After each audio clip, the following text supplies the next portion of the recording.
धू धू कर जल रहा खेतों में जो पुआल है, जरा धरती माँ से पूछो उनका कैसा बुरा हाल है।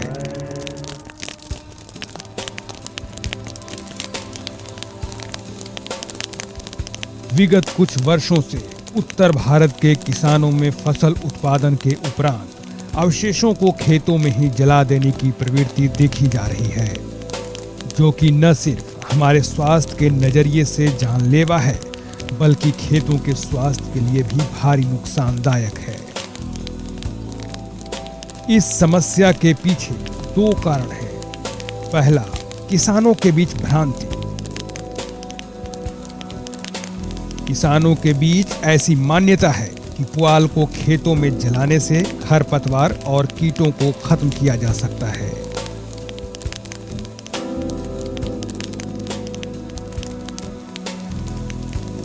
लेकिन सच तो यह है कि इस क्रिया से फायदे का कोई वजह नहीं, सिर्फ नुकसान ही नुकसान है।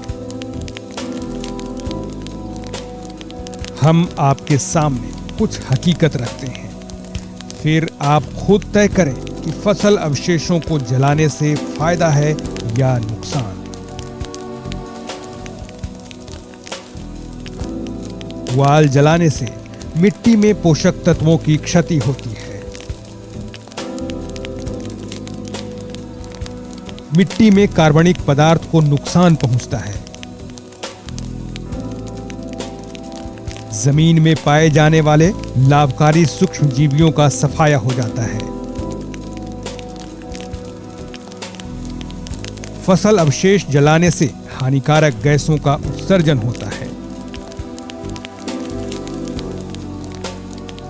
फसल अवशेष जलने से एरोसॉल के कण निकलते हैं, जो कि हवा को प्रदूषित करते हैं। अक्सर गांव में फसल अवशेष जलने से अगलगी की समस्या देखी जाती है। 1 टन पुआल जलाने से 3 kilogram particulate matter, 60 kilogram carbon monoxide, 1460 kilogram carbon dioxide, 199 kilogram राख, 2 किलोग्राम सल्फर डाइऑक्साइड उत्सर्जित होता है। इसका असर क्या पड़ता है, आइए देखें। नाक और गले में समस्या होती है, आंखों में जलन होती है, हमारे फेफड़े प्रभावित होते हैं। किसानों द्वारा फसल अवशेष जलाने के पीछे दूसरा कारण है अगली फसल के लिए समय की बचत करना। यानी किसान इतनी जल्दबाजी में होते हैं कि पिछले फसलों के अवशेषों को उचित प्रबंधन के बजाय जला देते हैं। लेकिन क्या आप जानते हैं कि जिसे आप निर्ममता से जला देते हैं, वही पुआल आपकी खेती में कितना काम आता है? 1 टन फसल अवशेष जमीन में मिलाते हैं तो इतनी मात्रा में पोषक तत्वों की प्राप्ति होती है। नाइट्रोजन 10 से 15 किलोग्राम, पोटाश 30 से 40 किलोग्राम, सल्फर 5 से 7 किलोग्राम, ऑर्गेनिक कार्बन 600 से 800 किलोग्राम। पुआल कूड़ा नहीं, खेती का गहना है। इसे मिट्टी में मिलाना है, कभी नहीं जलाना है। आज कृषि की कई ऐसी तकनीकें और मशीनें हैं जिनकी मदद से फसल अवशेषों को प्रबंधन कर खेती को टिकाऊ और लाभकारी बनाया जा सकता है। Zero till seed cum fertilizer drill.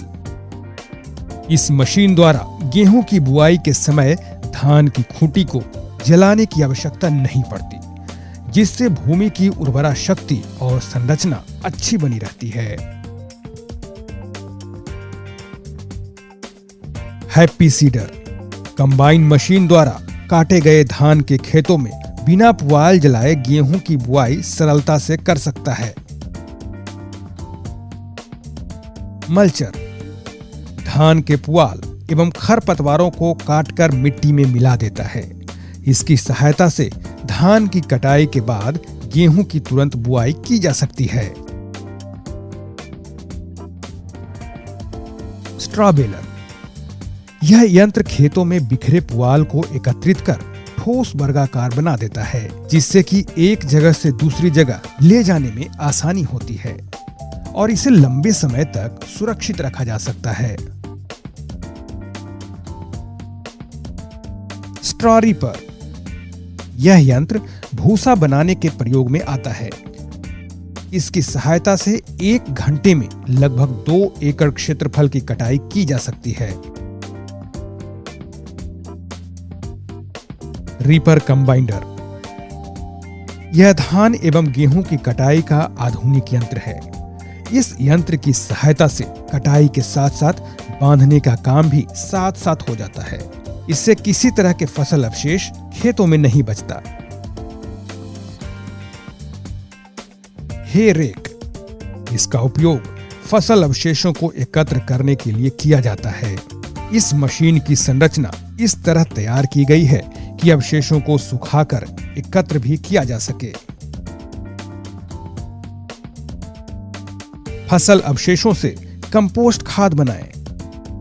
सरल विधि से फसल अवशेषों में यूरिया का स्प्रे कर खुले स्थान या गड्ढे में फसल अवशेषों को डालकर एक बढ़िया खाद बना सकते हैं।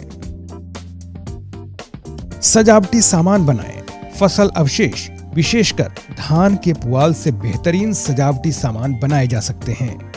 बिहार के जहानाबाद जिले की महिलाएं पुआल से बना रही हैं तरह तरह की सजावटी सामान। इससे इन्हें अच्छी आमदनी और सम्मान प्राप्त हो रहा है। फसल अवशेषों से इस प्रकार के खाने की डिस्पोजेबल थाली बनाने की शुरुआत कर चर्चा में आए आईआईटी दिल्ली के इन छात्रों ने फसल अवशेष प्रबंधन के लिए एक नए युग की शुरुआत भारत में की है। इस क्षेत्र में युवाओं के लिए अभी असीम संभावनाएं हैं। हरियाली है, खुशहाली है, इस मिट्टी से ही हमारी दुनिया निराली है। आइए इन अनमोल मिट्टी को बचाएं, फसल अवशेष प्रबंधन को अपनाएं,